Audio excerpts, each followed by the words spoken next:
Avanzamos a través de la serie expositiva de las epístolas del apóstol Juan y tenemos un lema que estamos trabajando a través de toda la serie. ¿Cuál es ese lema? Jesucristo, la vida, la luz y la verdad. Hoy es nuestro sermón número 12 de esta serie y el título de este sermón es Prueba de una vida coherente. Prueba de una vida coherente. Y vamos a estar estudiando en esta ocasión Primera de Juan capítulo 2 versículos 3 al 6. Primera de Juan capítulo 2 versículos 3 al 6.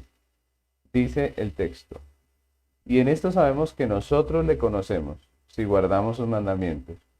El que dice yo le conozco y no guarda sus mandamientos, el tal es mentiroso y la verdad no está en él. Pero el que guarda su palabra, en este verdaderamente el amor de Dios se ha perfeccionado. Por eso sabemos que estamos en él.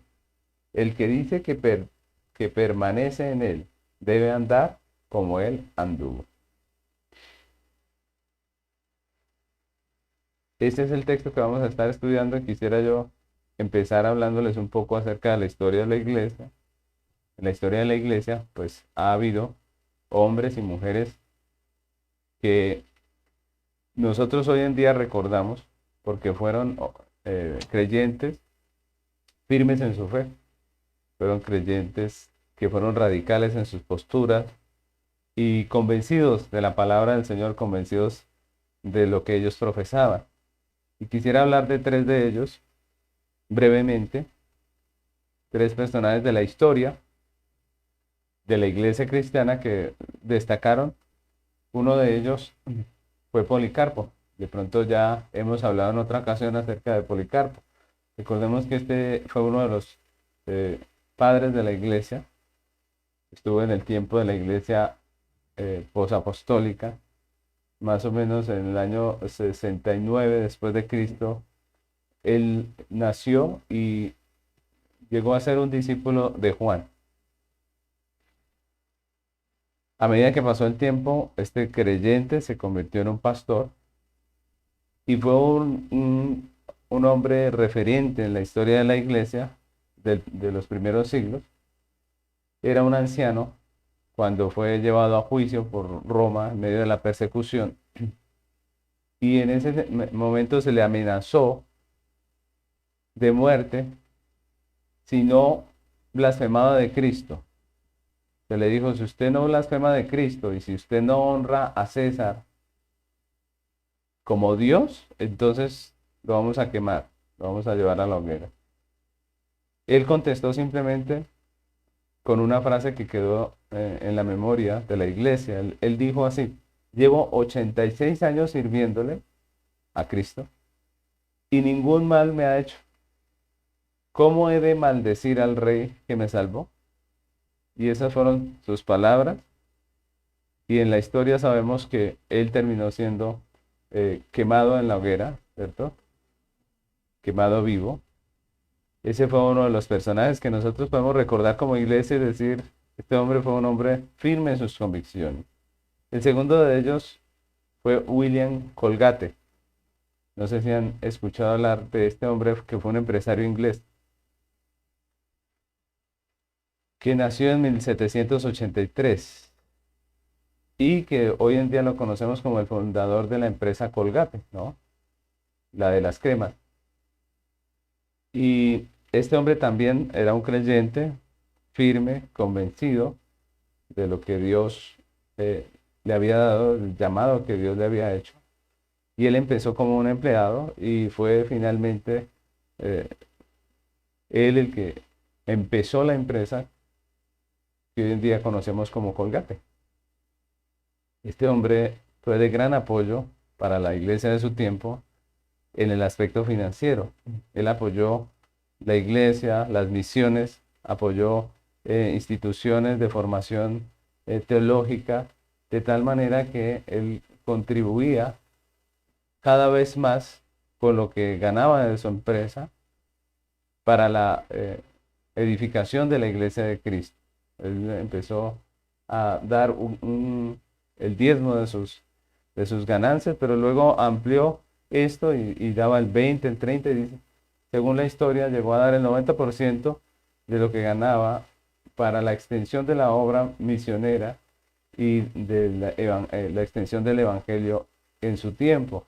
Él apoyó con su dinero iglesias, universidades, seminarios teológicos y fue contribuyente habitual de la Unión Bautista Misionera. En la actualidad existe una universidad que lleva su apellido, la Universidad Colgate, y lleva su apellido precisamente porque él fue el que apoyó esa institución. Este es otro hombre radical en sus posturas, un hombre que entendió que fue radical en su postura, que estaba convencido de lo que estaba haciendo y que vivió en esta tierra para la gloria de Dios, más que para sí mismo. Otro hombre, tercero del que quiero hablar, es de Eric Liddell, que creo que también hemos escuchado hablar de él, que fue un atleta escocés y que fue misionero en China. Este hombre fue seleccionado para competir en los Juegos Olímpicos de 1924, en las pruebas atléticas, específicamente corriendo. Sin embargo, en la prueba de los 100 metros, las competencias se tenían que hacer el domingo, el día del Señor. Y eso iba obviamente contra su fe. Eso iba en contra de lo que él entendió en la escritura por la palabra del Señor. Y él puso por encima el día del Señor que su competencia y decidió no participar de esa prueba. Obviamente se ganó el desprestigio de muchas personas, el rechazo de muchos que no podían entender cómo este hombre talentoso no corría por su nación solo porque era el domingo. Pero finalmente, pues los que hemos escuchado de la historia de este hombre, pues finalmente Dios le permitió ganar una prueba aún más difícil, que fue la prueba de los 400 metros, y fue campeón en ese tiempo, campeón mundial. El asunto, mis hermanos, con estos tres personas, es que ambos, los tres, mostraron con su vida una convicción hacia lo que estaban creyendo, ¿no? Ellos tenían una fe inquebrantable y así la mantuvieron a pesar de las circunstancias. Los tres casos son diferentes. Los tres casos hablan de diferentes situaciones, hablan de diferentes contextos, ¿no? Uno es un contexto de persecución de la iglesia, el otro es un contexto de empresarial, de economía, y el otro es un contexto de deporte, de disciplina, ¿cierto? Pero los tres tienen algo en común, y eso algo en común es que los hombres de los que hablamos eran hombres que estaban convencidos. Los tres mostraron con su vida sus determinaciones, sus acciones, que realmente creían lo que profesaban, ¿cierto? Es fácil. Es fácil que nosotros hagamos todo lo contrario a lo que decimos, ¿o no? ¿Cierto? Es fácil que nosotros profesemos una fe, pero en momentos de dificultad o de prueba, simplemente desistamos. Pero estos hombres mantuvieron sus posturas en todo momento y vivieron una vida muy coherente con lo que ellos creían. Y hoy continuaremos estudiando esta primera epístola del apóstol Juan. Recordemos que él escribe a una iglesia que ha sido infiltrada por la falsa doctrina gnóstica. Y el apóstol Juan continúa fortaleciendo el discernimiento de la iglesia con la verdad para que ellos puedan hacerle frente a esa situación de falsa doctrina, ¿no? Recordemos que en este segundo capítulo que empezamos hace 8 días, el apóstol continúa enseñándonos a hacer diferencia entre el creyente verdadero y el que no lo es, ¿cierto? Y eso es algo que es muy importante para nosotros como iglesia porque nos fortalece en nuestra manera de discernir, ¿no?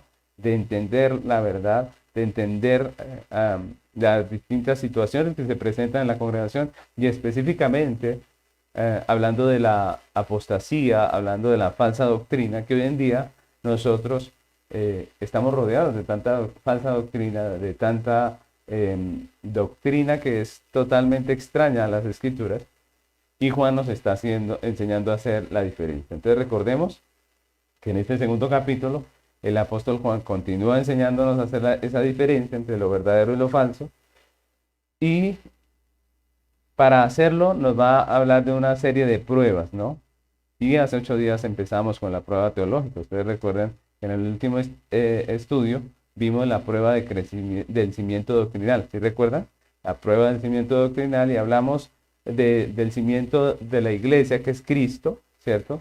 Y lo que dijimos fue que hay puntos fundamentales de la doctrina a través de los cuales nosotros podemos discernir si una iglesia, una institución, una enseñanza, una persona que se dice ser maestro, pastor, está enseñándonos de manera correcta, si nos está enseñando verdaderamente el evangelio, o si es una falsa doctrina.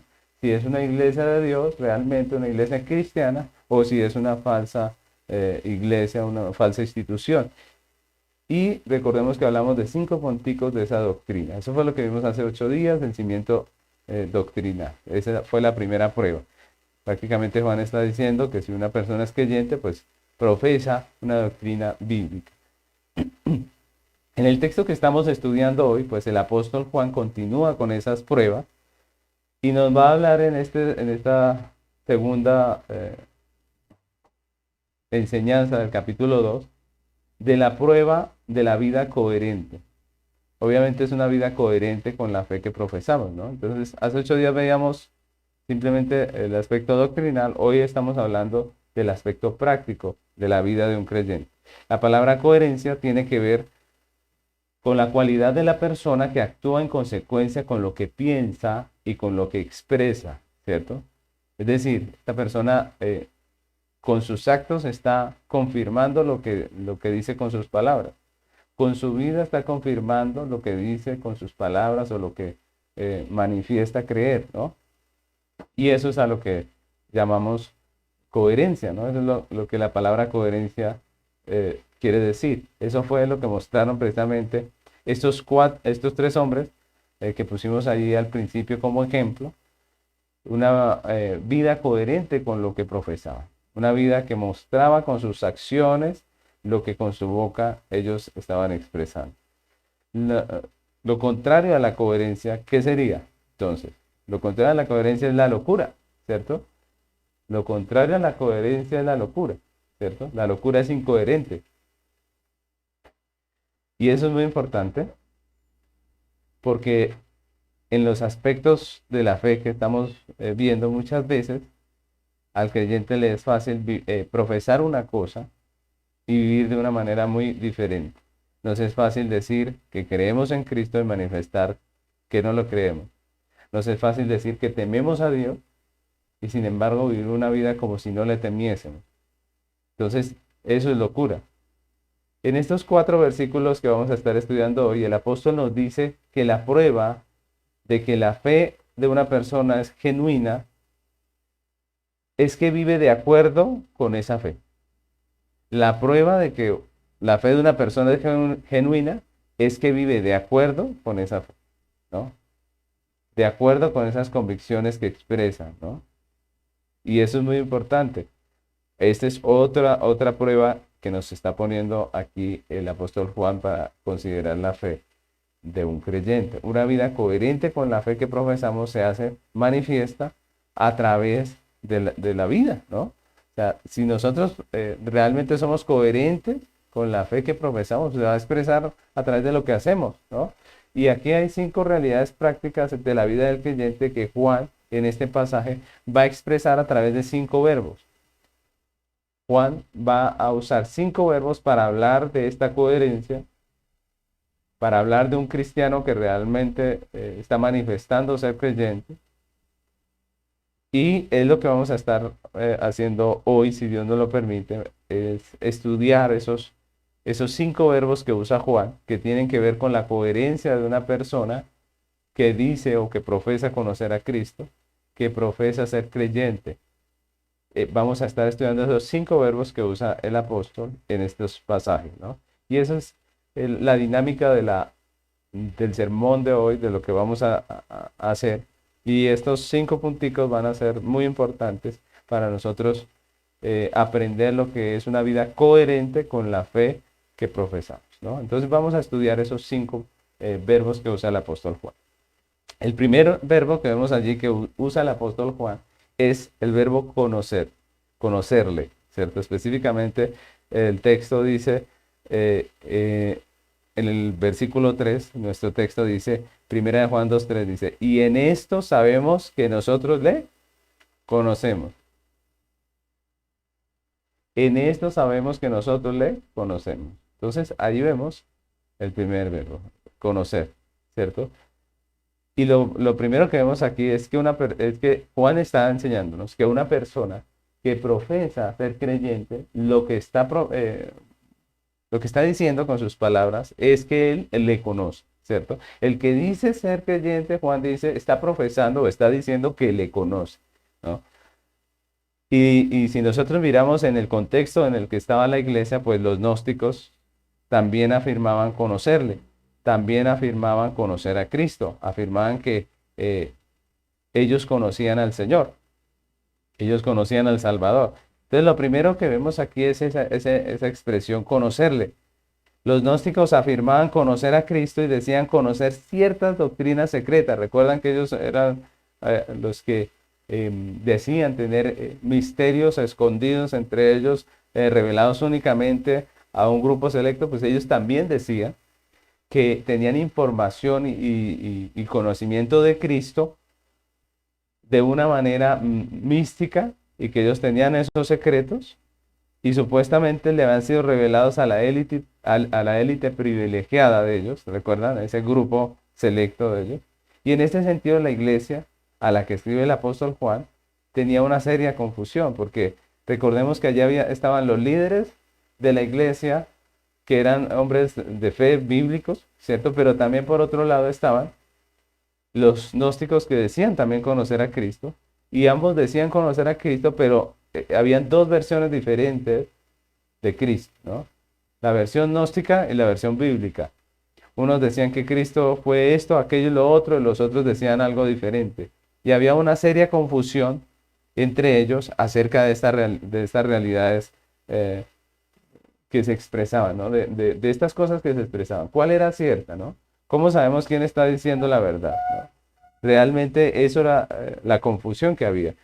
Imagínense, si había confusión en esta iglesia, ¿qué sería del mundo o qué será del mundo el día de hoy cuando hay tantas diferentes versiones de Cristo, ¿no? Nosotros vemos, y si había confusión en esa iglesia, ¿cierto? Si ellos estaban confundidos con 2 versiones de Cristo, ¿cómo será la iglesia de hoy en día o las personas hoy en día, ¿cierto? Que escuchan del cristianismo cuando hay tantas versiones de Cristo, tantas versiones del Evangelio, cuando hay tantos cristianos diferentes, cristianos que profesan que Cristo fue esto y aquello, y otros dicen que no, que fue lo contrario. Imagínense la confusión que reina hoy para muchos, ¿no? Para unos, para cada cristiano prácticamente hay diferentes versiones. Y eso trae confusión, la falta de una sana doctrina bíblica, de una doctrina acorde a lo que dice la Biblia, pues ha producido confusión en esta tierra, ¿no? Para unos, hoy en día, para unos Cristo fue simplemente un pensador, un gran pensador. Otros hablan de él de diferentes maneras. Dicen, por ejemplo, que él fue un revolucionario político. Algunos han sugerido que él tuvo una línea política y que por ahí era la cosa con el Señor. Otros han hablado incluso que él era una especie de gurú de la prosperidad, que tenía ciertas claves para la prosperidad. Y prácticamente hoy en día se escucha muchas cosas de diferentes maneras de lo que era Cristo, de lo que fue su vida incluso, ¿cierto? Y en medio de tantas versiones de Cristo y tantas voces que se levantan diciendo yo le conozco, la pregunta es cómo saber cuál es la verdadera, ¿no? Hay personas que dicen, pero pastor, entre tantas doctrinas que hay cristianas, entre tantas iglesias que hay, ¿cómo saber uno cuál es la iglesia verdadera? ¿Cuál es el evangelio verdadero? ¿Cómo saber uno quién está hablando de Cristo de manera real? ¿Cuál es la verdad acerca de Cristo? entre tantas denominaciones, ¿cierto? Y en realidad la Biblia afirma que solo se puede conocer a Cristo a través de la Escritura. Esa es la verdad. La Biblia afirma que solo se puede conocer a Cristo y solo se puede tener verdadera fe en el Mesías, en el Salvador, a través del estudio de las Escrituras.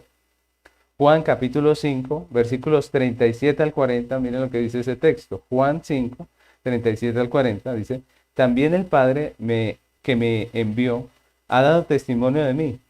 Nunca habéis oído su voz, ni habéis visto su aspecto, ni tenéis su palabra morando en vosotros, porque a quien él envió, vosotros no creéis. Escudriñad las Escrituras, porque a vosotros os parece que en ellas tenéis la vida eterna, y ellas son las que dan testimonio de mí, y no queréis venir a mí para que tengáis vida eterna, para que tengáis vida. Miren las afirmaciones que hace el Señor Jesús. El Señor Jesús confronta a los religiosos de su tiempo y les dice, ustedes ni siquiera tienen la palabra morando en sus corazones. Ustedes no han leído la Escritura, no la han escudriñado, porque la Escritura habla de mí, dice el Señor. ¿Cierto? Y ustedes no me conocen.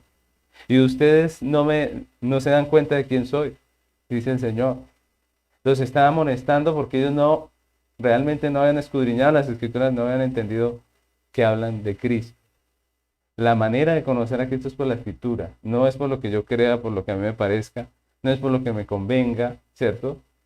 Recordemos que estos hombres religiosos pensaban en Cristo como un rey que iba a venir a solucionarles todos los problemas, y si nos damos cuenta, hoy en día hay muchos que piensan de esa manera. Y cuando Cristo vino de una familia sencilla, humilde, a predicar la verdad, ellos lo menospreciaron, lo despreciaron. Y eso es triste. Pero es la realidad. Solamente a través de la Escritura se puede conocer a Cristo y tener fe en Él. Romanos capítulo 10, versículo 17, dice así. Dice, así que la fe es por el oír y el oír por la palabra de Dios. Así que la fe es por el oír y el oír por la palabra de Dios.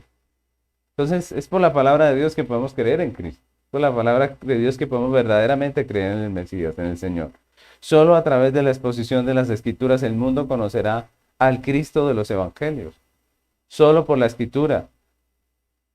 Y por eso la importancia de la misión que tenemos nosotros como iglesias bíblicas. Estamos llamados a profesar ese Evangelio verdadero. Mis hermanos, a veces las falsas doctrinas son más atrevidas y más aguerridas en el propósito de extender sus doctrinas que la sana doctrina, ¿cierto? Que los creyentes que estudian la Biblia. A veces son más apasionados por sus mentiras, los falsos, que los creyentes por la verdad que tienen del Evangelio bíblico. Por eso la importancia de que nosotros como iglesia prediquemos el Evangelio. Debemos enseñar la sana doctrina hasta donde nuestra capacidad lo permita. Debemos usar todo lo que Dios nos ha dado, todos los medios que Dios nos ha dado, los medios que puso a nuestro alcance, para predicar el Evangelio bíblico. Hoy en día tenemos muchos medios, muchas maneras en las cuales podemos hacer lo que Dios nos ha llamado a hacer. Así que con este principio, con este primer punto, con este primer verbo que vemos aquí, que Juan nos recuerda, nos enseña, pues vemos que la exposición de las Escrituras es el medio por el cual se puede conocer a Cristo. Es a través de la exposición de la Escritura que nosotros conocemos y creemos en Cristo. Una persona coherente con la fe cristiana estudia la Biblia porque sabe que es allí donde puede conocer a su Señor. Una persona que manifiesta ser maestro de la Biblia, un predicador del Evangelio, un pastor, ¿cierto? Que realmente profesa una fe bíblica, presenta a Cristo y su Evangelio a través de la revelación bíblica. Y no de experiencias personales, emocionales o místicas, como querían hacer los gnósticos. En los hogares, por medio de los padres, y en las iglesias, por medio de los pastores, necesitamos más Biblia, ¿cierto? Necesitamos más de la Biblia, más enseñanza de la Biblia. Y no es una enseñanza con la Biblia nada más, sino es la enseñanza del texto bíblico. Necesitamos, porque en el primer punto que vemos aquí, Juan nos está diciendo que debemos conocerle, ¿cierto? una persona que realmente profesa fe en el Evangelio, una persona que realmente es creyente, pues tiene que conocer a Cristo a través de la Escritura. No conocerle a través de un cuento, un cuento místico, sino conocerle a través de la Escritura. ¿Cómo llegamos a Cristo? ¿Cómo es que somos creyentes? Porque un día alguien nos habló, un día alguien nos enseñó y hoy en día tenemos el Evangelio en nuestro corazón. El segundo verbo que usa el apóstol Juan es guardar. Guardar su palabra, dice el apóstol Juan.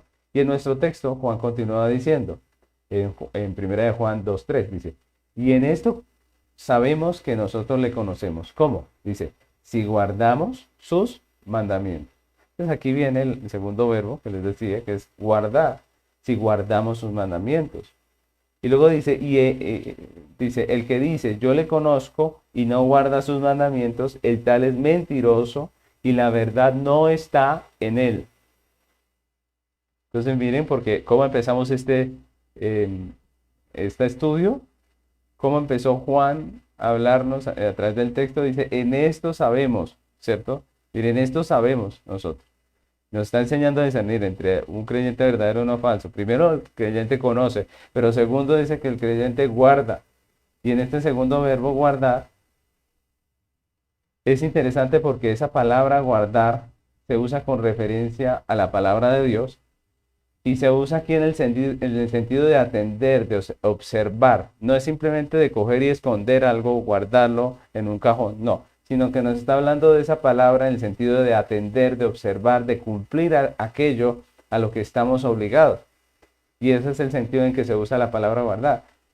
Nos está hablando de la obediencia que le debemos todos los creyentes a la Escritura, la obediencia que le debemos todos los creyentes a la palabra de Dios. El apóstol no está enseñando aquí algo nuevo, diferente, sino que nos está enseñando lo mismo que las Escrituras nos han enseñado a través de todo el tiempo de la historia de redención, desde Génesis, y es la obediencia a el mandamiento, a lo que Dios nos ha llamado a hacer.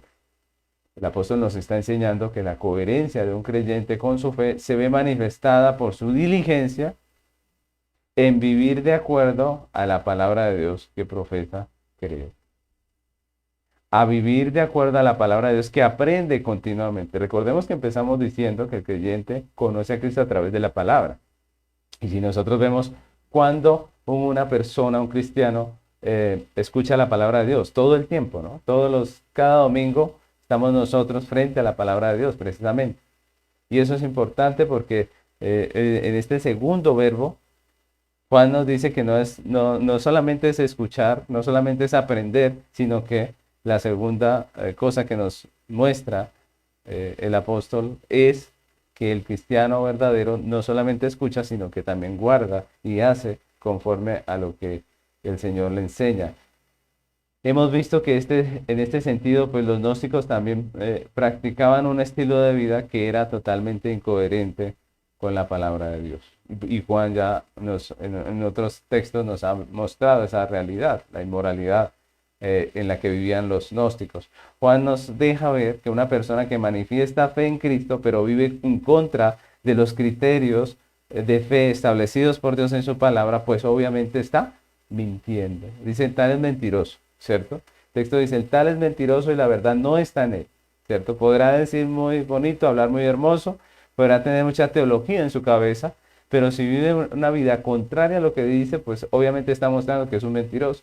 Y esa desconexión entre lo que se profesa y lo que se hace es un reclamo de Dios constante a través de todas las escrituras. Nosotros leemos, por ejemplo, en Isaías capítulo 29, versículo 13, que dice así, dice pues el Señor, porque este pueblo se acerca a mí con su boca y con sus labios me honra, pero su corazón está lejos de mí y su temor de mí no es más que un mandamiento de hombre que le ha sido enseñado. Miren, claramente lo dice el profeta Isaías, dice este pueblo es falso porque profesa una cosa pero su corazón está lejos de mí. Dios a través de Malaquías también amonesta a los sacerdotes en Malaquías 1:6 y dice ese texto, el hijo honra a su padre y el siervo a su señor. Si pues soy yo padre, ¿dónde está mi honra? Y si soy Señor, ¿dónde está mi temor? Dice Jehová de los ejércitos, a vosotros, oh sacerdotes, que menospreciáis mi nombre, y decís, ¿en qué hemos menospreciado tu nombre?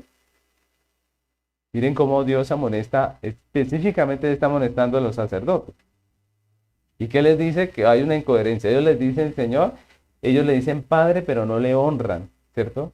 Y esa es la pregunta del Señor.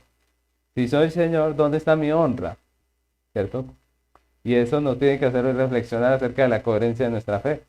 Y también el Nuevo Testamento, en Lucas, capítulo 6, versículo 46, el Señor vuelve a hacer esta reflexión. Dice en Lucas 6:46, ¿por qué me llamáis Señor, Señor y no hacéis lo que yo os digo? Es un reclamo constante en las Escrituras. ¿Y por qué el reclamo será constante? Porque fácilmente nosotros como creyentes caemos en la hipocresía de profesar algo que no vivimos, de decirle a Dios cosas muy hermosas, pero que a la vez son falsas porque no las manifestamos con nuestra vida. Y hoy en día hay una gran cantidad de canciones y expresiones supuestamente de alabanza, donde se habla de una entrega total, pero la realidad de muchas de estas personas que cantan estas cosas es que no hay una entrega ni siquiera parcial. Entonces la fe cristiana realmente se profesa no solamente con palabras, sino también con la manera en que se vive, con la manera en que nosotros vivimos cada día. La fe no es un asunto intelectual nada más. No se trata de memorizar y repetir un credo, ¿cierto? Porque entonces ahí pensaríamos que el punto que vimos hace 8 días es todo, ¿cierto? Una persona que profesa una fe bíblica es ya. No, Juan nos está llevando más allá y nos está diciendo que una persona que realmente es creyente no solamente tiene que ver con aspectos intelectuales, sino que tiene que ver con aspectos prácticos. La verdadera fe es una convicción, una certeza que se expresa en la transformación que la doctrina causa en la vida del creyente. Si no hay un cambio en la vida del creyente, realmente no ha sido transformado, no ha creído realmente. Y como Dios es el dueño de toda nuestra vida y no solamente de una parte, pues la fe también, la fe cristiana también es integral. Es decir, tiene que ver con todos los aspectos de la vida del hombre. No solo con aspectos ceremoniales y litúrgicos, porque muchos piensan que eso es así, que la vida cristiana son aspectos ceremoniales y litúrgicos nada más, de ir a la iglesia, de cantar, de dar un diezmo, hacer esto o aquello, pero la Biblia nos habla de la vida cristiana como una totalidad, ¿no? En todas las maneras en que nosotros pensamos, hablamos, en la manera en que tomamos las decisiones, allí se expresa la verdadera fe, en la manera en que nosotros ordenamos nuestras prioridades, ¿cierto? ¿Qué es más importante para nosotros? Eso expresa nuestra fe, eso expresa lo que nosotros creemos, en la forma que administramos nuestra economía, en todos los aspectos de nuestra vida, estamos expresando lo que realmente creemos. La fe cristiana no es solo una religión, es una vida. Y este segundo verbo nos lo recuerda. Porque el creyente no solo conoce, sino que guarda, ¿cierto? No solo conoce al Señor, sino que guarda su palabra. El tercer verbo que usa el apóstol Juan en nuestro texto es estar en él. Estar en él. Es el verbo estar, ¿no? Pero él expresa estar en él. Nuestro texto continúa diciendo en 1 de Juan 2:5, dice, pero el que guarda su palabra, en él verdaderamente el amor de Dios se ha perfeccionado. Por eso sabemos que estamos en él. Y en este tercer verbo, Juan nos habla de otra realidad práctica de la vida del creyente verdadero, y es la posición en la que se encuentra, ¿no? Es la posición, ¿dónde está esta persona? ¿Dónde está la persona? ¿No? Eso es lo que nos está mostrando allí Juan. Cuando Dios salva a una persona, lo traslada, así dice la Biblia, lo traslada del reino de las tinieblas al reino de la luz en Cristo, ¿cierto? Eso es lo que la Escritura nos muestra, su posición cambia. Ahora su vida pertenece enteramente a Cristo, es lo que nos está diciendo la Biblia. Él ya no se encuentra en las tinieblas, ya no se encuentra más en ese estado de tinieblas, ahora está en la luz en Cristo y ahora su vida es de Cristo y está en Cristo. Colosenses capítulo 1, versículo 13 dice, el cual nos ha librado de la potestad de las tinieblas y trasladado al reino de su amado Hijo. La posición de un creyente es que ahora se encuentra en Cristo, está en Cristo. Y en este sentido, en realidad solamente hay dos clases de personas, las que están en Cristo y las que están sin Cristo, ¿cierto? O las que están fuera de Cristo. Los que pertenecen a Cristo y los que no pertenecen a Cristo. Esa es la vida real. Eso es lo que la Escritura nos habla. Los que no pertenecen viven pues obviamente en el reino de las tinieblas y se identifican con las tinieblas. Les gustan las tinieblas, aman esa vida de tinieblas. La Biblia dice que la aman, dice el texto. Por eso la luz vino al mundo, pero los hombres amaron más, dice la Biblia, las tinieblas que la luz. Estas personas tienen comunión con las tinieblas y viven feliz en las tinieblas. Y los que están en Cristo, le pertenecen a Cristo, ¿cierto? Han sido amados y salvados por Él, por gracia, por la gracia de Dios. Y por eso el apóstol dice, en el texto que leímos, dice, en este verdaderamente el amor de Dios se ha perfeccionado. Por eso sabemos que estamos en Él. Sabemos que hemos sido amados por Dios de manera soberana por su gracia, porque eso se manifiesta en nuestra vida, se ve, y es lo que está diciendo el apóstol Juan. Una vida coherente con la fe bíblica se hace manifiesta en una entrega a Cristo como Señor, porque estamos en Él, somos de Él, le pertenecemos, es lo que quiere decir esta palabra, de estar en Él. Quiere decir que somos de Él, que le pertenecemos. En un sentido genuino, nosotros somos de Cristo, le pertenecemos a Él.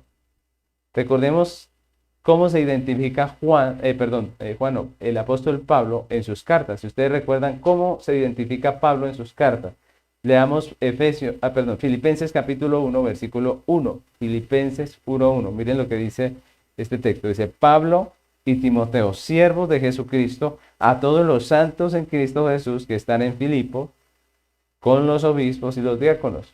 Entonces miren cómo se identifica Pablo. Dice, Pablo, ¿qué? Pablo y Timoteo, siervos de Jesucristo. Y aquí nos están hablando de pertenencia. Miren que a ellos no les daba pena, a ellos no les avergonzaba decir somos siervos. Y esta palabra siervo nos habla de un esclavo, ¿cierto? Esta palabra siervos nos habla de una persona que ha sido esclava, que es esclava. Y miren que Juan, o Pablo más bien, no está buscando vanagloria. Miren que hoy en día algunos pastores y maestros quieren llamarse apóstoles, quieren llamarse profetas, quieren llamarse reverendos. Cada uno quiere prestigio, pero cuando el apóstol Pablo se identifica, él dice, Pablo y Timoteo, siervos de Jesucristo. Somos siervos. Y eso me parece maravilloso porque nos recuerda esto que Juan nos está enseñando. Juan nos está enseñando que ahora tenemos una nueva posición, estamos en Él y somos de Él. Le pertenecemos, somos sus siervos. Y esa es una realidad que debe estar en nosotros. Nosotros no somos los grandes, ¿cierto? Nosotros somos simplemente siervos de Jesucristo. Nosotros somos siervos de Jesucristo. Y muchos cristianos se identifican hoy en día, desgraciadamente, con la cultura, con las corrientes nuevas que van surgiendo, las filosofías, las ideologías humanistas, y muchas de ellas que son blasfemas contra Dios. Y eso es triste, ¿no? El cristiano, en vez de identificarse con la luz, muchas veces se identifica con las tinieblas. Los que profesan el cristianismo a veces se les olvida esto que nos está enseñando Juan, que si alguien ha sido verdaderamente salvo, eso quiere decir que está en Cristo, que le pertenece, que su forma de vida no debe estar de acuerdo al sentido común o a lo que la cultura diga, sino conforme a la Biblia. Si somos de Cristo, lo que profesamos, lo que decimos y con lo que nos identificamos debe ser con lo de Cristo, ¿cierto?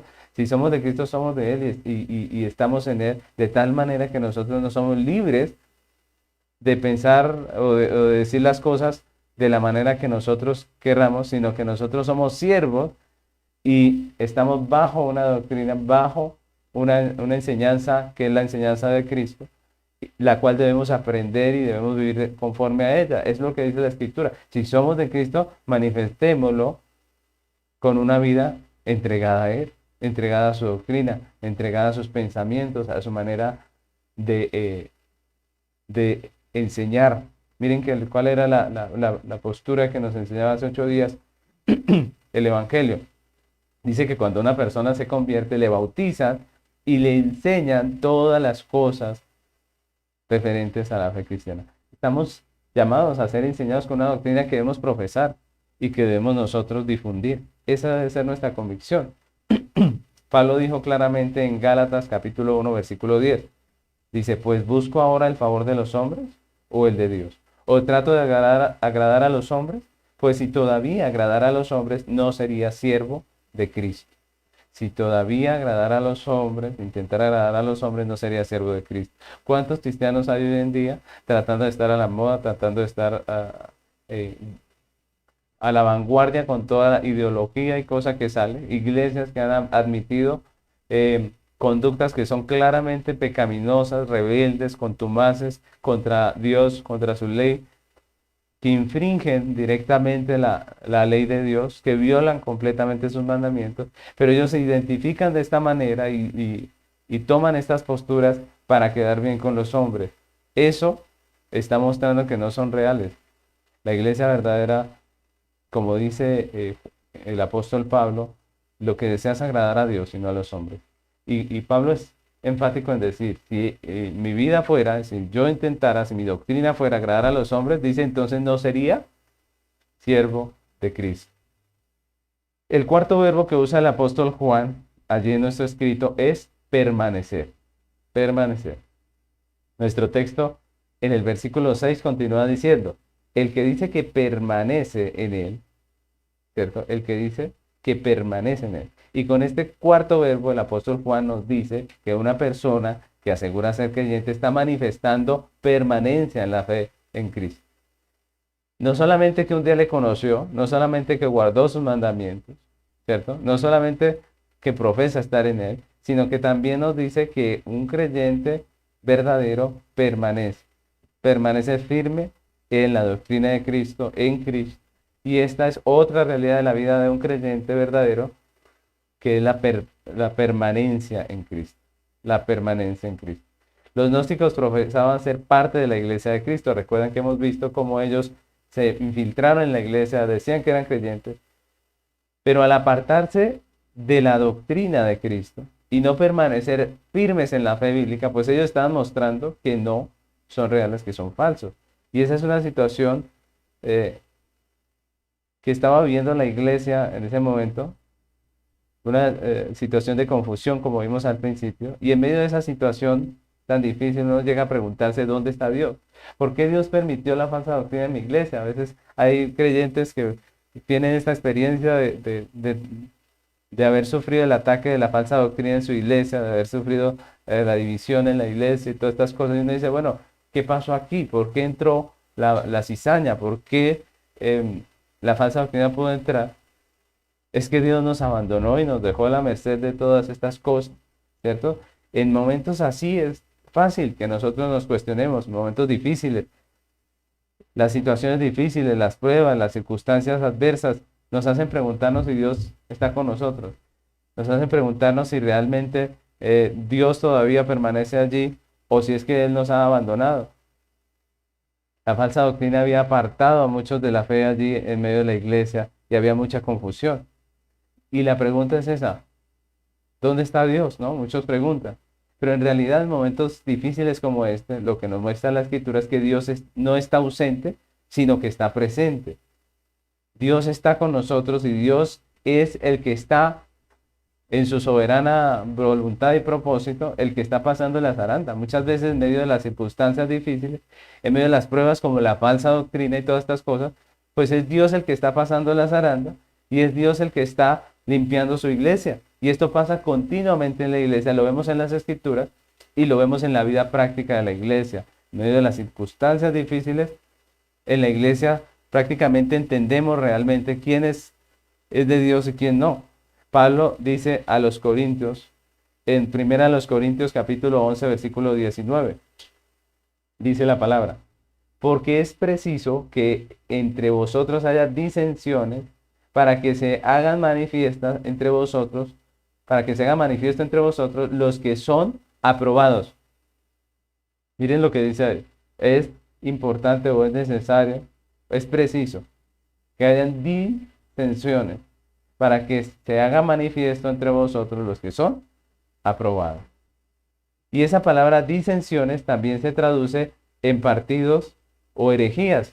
Y eso es importante. Mire, esta palabra que decimos disensiones también se traduce herejías. Es decir, hay textos que dicen que es necesario que hayan herejías para que se sepa realmente quién es quién.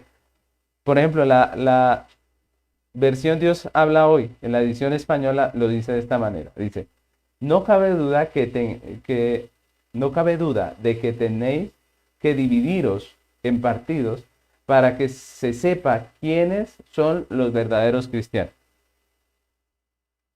No cabe duda, dice el texto en esta edición española. No cabe duda de que tienen ustedes que dividirse en partidos o en sectas o en herejías.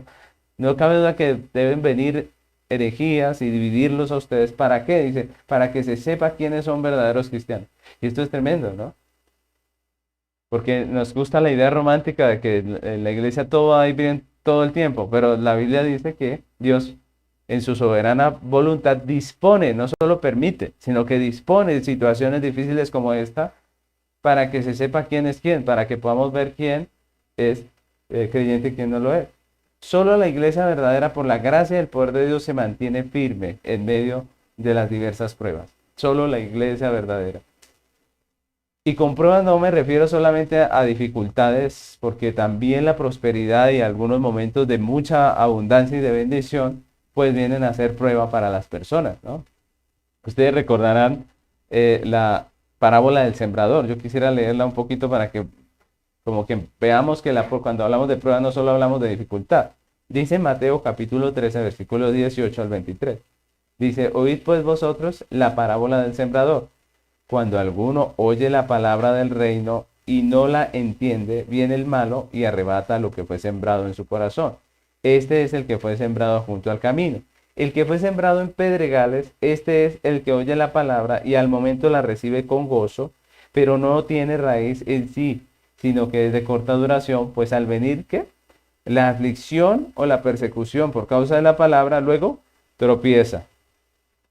La aflicción y la dificultad decantan un corazón, si es o no, de Cristo, ¿cierto? Luego dice, el que fue sembrado entre espinos, este es el que oye la palabra, pero el afán de este siglo y el engaño de las riquezas hagan la palabra y se hace infructuosa. Mire, este por qué se quedó sin fruto, este por qué no manifestó fruto, es decir, él no era. ¿Por qué no era este hombre? Porque cuando vino la riqueza, cuando vino la bendición en la economía, en las cosas de este mundo, pues esta persona se apartó de Dios, ¿cierto?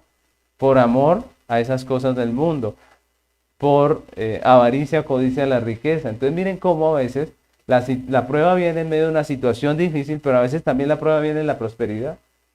Porque algunos no han pecado, no han hecho cosas más terribles, porque no han podido, porque no tienen el cómo.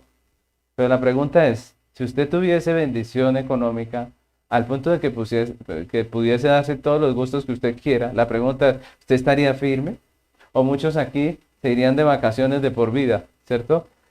Muchos se irían a pasear cada domingo y por aquí no les veríamos ni en las curvas, ¿cierto? El asunto es que el texto nos está diciendo que la prueba no solamente es la dificultad, también hay momentos de bendición o tiempos en los que hay tanta bendición económica o tanta prosperidad financiera, que eso también viene a ser una prueba para el creyente. Y eso es importante, mis hermanos, las pruebas decantan lo que está en el corazón, lo que en realidad somos nosotros. El creyente siempre de una prueba sale fortalecido. Claro, en medio de la prueba lucha, sufre, tiene momentos muy difíciles en los que incluso piensa en desistir. Pero ¿cómo sale el creyente de una prueba? Sale fortalecido y con una dirección más clara en la vida. Miren que a un creyente, la dificultad y los momentos terribles, muchas veces lo que hacen es darle dirección, darle propósito, decirle, bueno, ¿para qué estás en esta vida si no es para Dios? ¿Cierto? Muchas personas después de un momento muy difícil en su vida se han decidido y han entregado toda su vida, lo que son, realmente a la obra del Señor y han hecho cosas maravillosas para la gloria del Señor.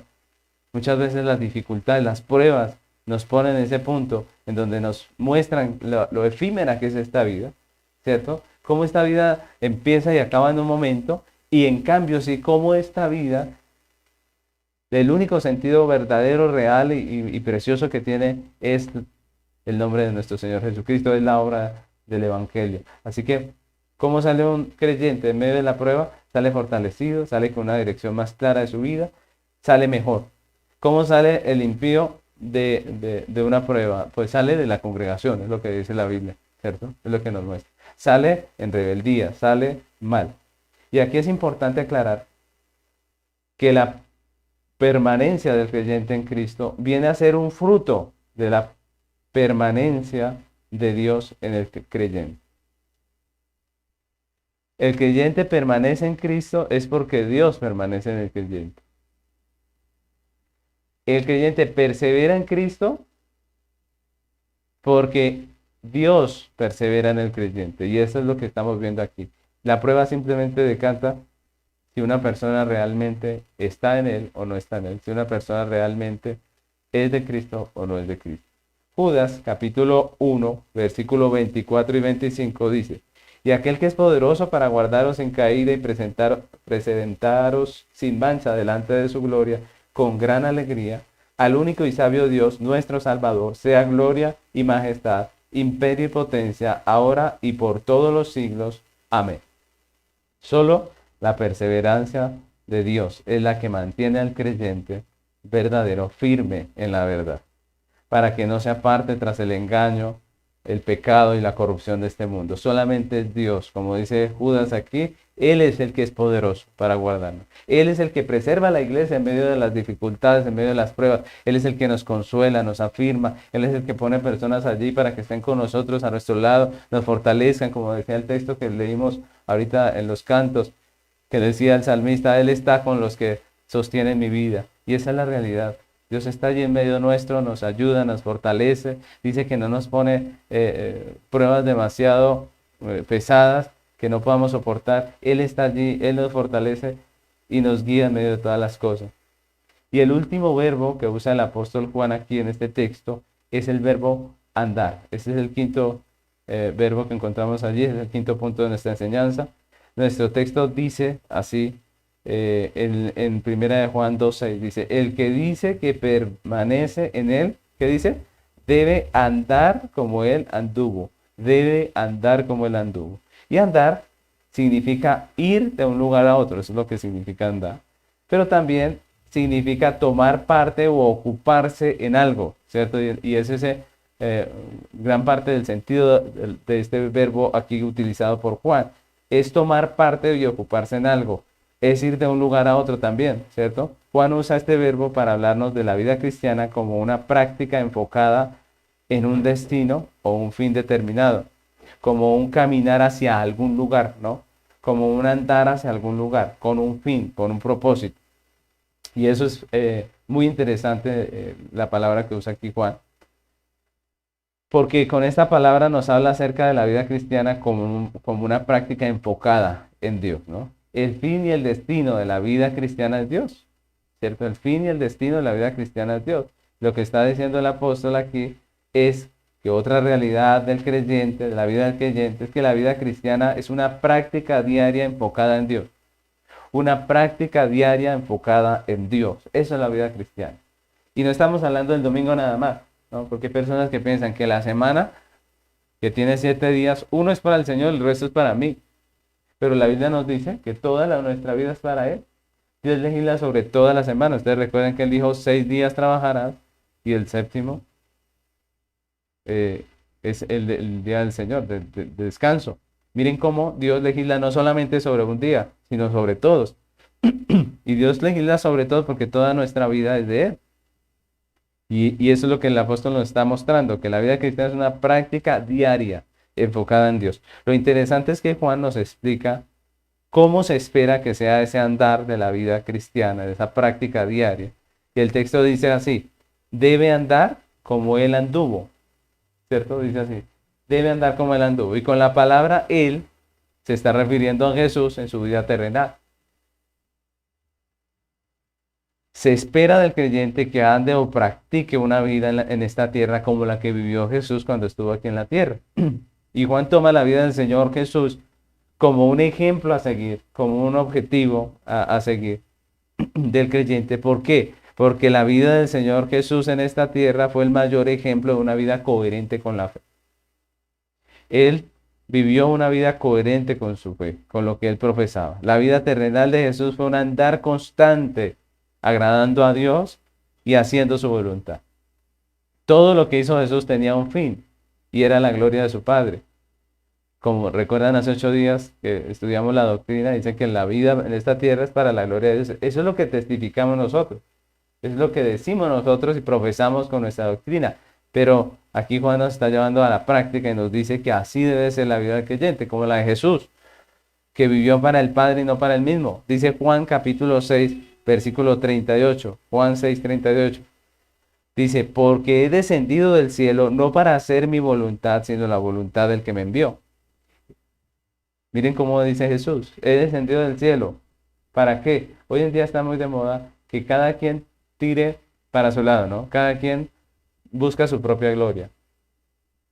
Y ya hay mujeres que dicen, yo no me quiero casar, no quiero tener hijos porque quiero ser mi mejor versión de mí, ¿cierto? Quiero ser yo, una persona así o asá, ¿cierto? Yo no quiero saber nada de obligaciones, de nada de eso. Hay hombres que dicen lo mismo, yo no quiero casarme porque quiero hacer mi propia vida, tener mi propia gloria. Quiero luchar por lo mío y por lo mío y todo el mundo está con lo mío. Y el asunto con esto, mis hermanos, es que la Biblia nos llama a vivir para Dios. Y si vivimos para Dios, más que pensar en lo mío, debo pensar en la gloria de Dios. ¿En qué nos llamó Dios a hacer? Dios nos llamó a alcanzar nosotros nuestros propios intereses y que el reino de los cielos mire a ver cómo se las arregla. No. Si somos creyentes, Dios nos llamó a vivir en la práctica para Él. Y eso yo les invito a que pensemos en esto, en nuestra práctica. ¿Cómo es nuestra práctica, nuestra vida práctica para la gloria de Dios? Estamos haciendo lo que Él dice, porque en la Biblia, porque hoy en día no es muy popular el matrimonio, ¿no? Hoy en día para muchos el matrimonio es un lazo que se cuelga uno al cuello, ¿cierto? Para ahorcarse, una cosa así, así lo ven. Pero ¿qué es el matrimonio en la Biblia? Que algunos hoy en día le temen al matrimonio, que piensan que hasta ahí va a llegar su sueño, hasta ahí va a llegar sus propias realizaciones. Pero en la Biblia, Dios instituye el matrimonio para su propia gloria. Dios instituyó el matrimonio para su gloria. Y cuando uno se casa, está sacrificando sueños, claro que sí, pero sacrificándolos ¿para quién? Para la gloria de Dios. Cuando uno tiene hijos, está sacrificando tiempo, está sacrificando dinero, obviamente que sí, pero para crear hijos para la gloria de Dios. La vida insensata de esta sociedad moderna es que vive para sí mismo. La pregunta es, ¿qué va a tener al fin? Porque como decía el texto que hoy leemos para los jóvenes, el necio solo tiene ignominia, no tiene honra. Hay muchos que van a morir en ignominia, nunca hicieron la voluntad de Dios, no vivieron acorde a su palabra. En ese sentido, el creyente debe vivir, está llamado a vivir para la gloria de Dios, no para sí mismo. Las corrientes de ideologías modernas lo único que buscan es la realización personal, individual. Pero la Biblia nos llama a vivir para la gloria de otro, la gloria de Cristo. Como dijo Jesús, yo no vine aquí para hacer mi voluntad, para realizar mis sueños. Vine aquí para hacer la voluntad del que me envió. Segunda a los Corintios 5:14 dice, porque el amor de Cristo nos constriñe, pensando esto, que si uno murió por todos, luego todos murieron. Y por todos murió, para que los que viven ya no vivan para sí, sino para aquel que murió y resucitó por ellos. No tomamos decisiones porque están de moda o porque nos convienen. Tomamos decisiones porque la Biblia lo dice, porque Dios lo quiere de mí. La pregunta es, ¿qué quiere Dios de nosotros? No es si está de moda, ¿no? No es seguir el plan del mundo en esta época, que es viva solo, no tenga obligaciones, no se comprometa, tenga un perro ya. No, lo que el creyente está llamado a hacer es hacer la voluntad de Dios. ¿Qué es lo que glorifica a Dios? ¿Para qué nos llama a Dios? ¿A qué estamos llamados como familias, como hogares, como personas? Estamos llamados a vivir para nosotros o para su gloria. La felicidad no es un fin, no es un fin en sí mismo, es el fruto de cumplir el fin, que es vivir para la gloria de Dios. La riqueza no son un fin en sí mismos, son un medio para lograr el fin, que es la gloria de Dios. El problema es que nosotros fácilmente nos distraemos, nos desviamos y pensamos que el fin de nuestra vida somos nosotros, o son nuestras cosas, o son nuestros planes, o son sacar a mi hijo adelante. Ese es el propósito de su vida. Porque el propósito por el cual vivimos, como decíamos hace 8 días, es la gloria de Dios. Juan nos está llamando a una práctica enfocada en Dios. El caminar, el andar, debe ser hacia Dios, su gloria, su propósito. Finalmente quisiera concluir diciéndolo que el verdadero creyente, según lo que nos enseña Juan en este texto, primeramente conoce a Cristo, segundo, guarda su palabra, tercero, está en Cristo, cuarto, permanece firme a pesar de las circunstancias, y quinto, anda y vive enfocado en su Redentor, enfocado en Dios. Ese es su propósito, esa es su meta. Y quiero decirles que necesitamos hoy en este tiempo, hombres así, hombres y mujeres entregados verdaderamente a Dios, que como dice Juan, entiendan el propósito de su vida. Hombres como Policarpo dispuestos a dar su vida por el Evangelio. Hombres como William Colgate, que entendieron que su riqueza no es el fin en sí mismo, sino era un medio para glorificar a Dios. Hombres como Eric Lieder, que su prioridad era Cristo y no su propia realización, no sus propios sueños. Necesitamos hoy hombres así, hombres y mujeres entregados, firmes, que podamos construir en medio de esta tierra, que podamos edificar, que podamos avanzar en la extensión del Evangelio del Reino, que podamos hacer nuestra parte en este punto de la historia. Así que yo les invito a que terminemos este tiempo orando al Señor, pidiéndole que nos ayude a ser esos hombres, esas mujeres que hacen su parte en la historia y que viven una vida coherente con su fe. Les invito a que oremos. Señor amado, queremos agradecer tu maravillosa palabra, Señor, que nos edifica, nos fortalece, nos corrige, pero también nos desafía, Señor. Hoy, a través de tu palabra, somos desafiados a vivir una vida coherente con nuestra fe. Señor, nos es fácil vivir de una manera que no tiene nada que ver con lo que profesamos. Nos es fácil ser hipócritas y cantar cosas bonitas, pero vivir de una manera que te deshonra. Perdónanos, límpianos, Señor, y ayúdanos, Padre. Quieras tú, con esta sencilla palabra, con este texto que estuvimos hoy leyendo, transformar nuestra vida, renovar nuestro corazón y encaminarlo, Señor, hacia el propósito eterno, el propósito del extendimiento del Evangelio. Muchas gracias por tu amor, tu misericordia, por la obra que estás haciendo en cada uno de los corazones. Guíanos, ayúdanos, Señor, y que podamos vivir para ti en el nombre de Cristo Jesús. Amén.